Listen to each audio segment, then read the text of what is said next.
નમસ્કાર દોસ્તો, કેમ છો? બધા મજામાં હશો? આજ સરસ મજાની એક પ્રસંગ છે જે આપની સમક્ષ હું રજૂ કરીશ.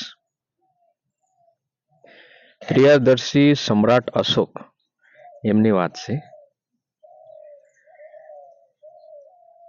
એમનો જન્મ દિવસ હતો સમ્રાટ અશોકનો. એટલે ઘણા મોટા રાજ્યની અંદર, દેશની અંદર સાંસ્કૃતિક પ્રોગ્રામ થયા અને એક ઉત્સવનો માહોલ રહ્યો. ચારો દિશા તરફથી એમને શુભેચ્છા સંદેશ પણ મળ્યો. સમ્રાટ અશોક એમણે એક જાહેરાત કરી કે ચાર પ્રદેશના જે આપણા ચારો દિશાના જે આપણા સુબાઓ છે એમનું કાર્ય શ્રેષ્ઠ હશે એમને મોટું ઇનામ આપવામાં આવશે. એટલે જે પૂર્વનો સૂબો હતો એમણે રજૂઆત કરી કે મારી જે પ્રદેશની આવક છે એ 3 ગણી વધી ગઈ છે. જ્યારે ઉત્તરને જો સૂબો હતો એમણે કહ્યું કે મારા પ્રદેશમાં આવકને લીધે સરકારી જે રાજ્યનો જે ભંડાર છે એની અંદર સોના મહોરથી તે તિજોરીઓ સલકાઈ ગઈ છે.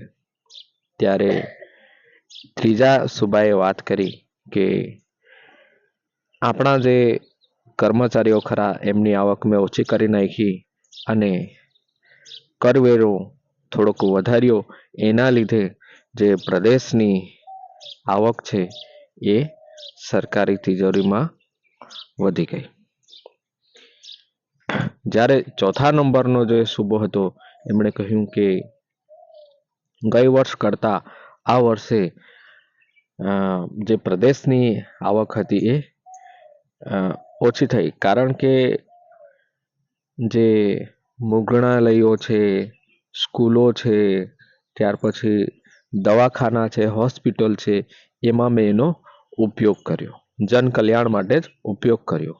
જેને તકલીફો હતી એમને માટે મદદોની જોગવાઈ કરવામાં આવી અને જેમ બને તેમ વધારે સુવિધા માણસોને મળી રહે એ પ્રકારના મેં પ્રયોજનો કર્યા. એટલે મેં જે આવક જે હું કરવા માંગુ છું પ્રદેશની બીજાની જેમ એ હું કરી શક્યો નહીં. તો ગાદી પરથી સમ્રાટ અશોક ઊભા થઈ જાય છે અને એમને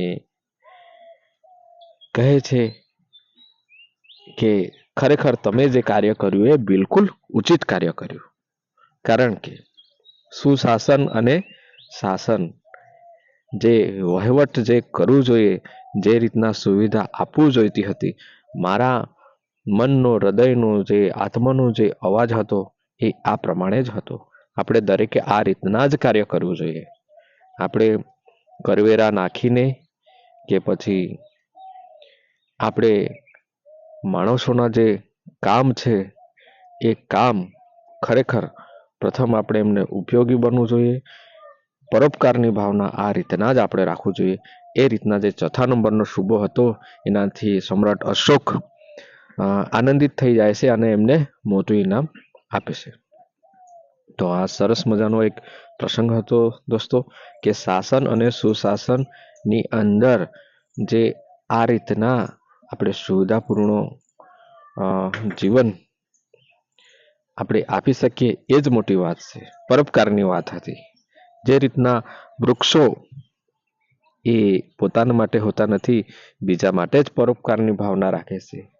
એ જ પ્રમાણે નદીઓ બીજા માટે જ વહે છે, ગાયો પણ બીજા માટે જ દૂધ આપે છે. એ રીતના આપણું જે માનવ શરીર છે એ પણ બીજા માટે જ આપણે ઉપયોગ કરવો જોઈએ, સેવા માટે જ ઉપયોગ કરવો જોઈએ.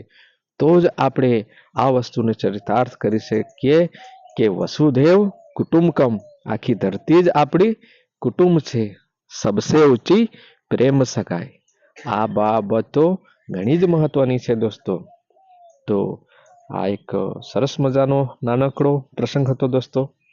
તમને બિલકુલથી ગમશે તો અચૂકથી લાઈક, સબસ્ક્રાઈબ અને શેર કરજો. થેન્ક યુ દોસ્તો.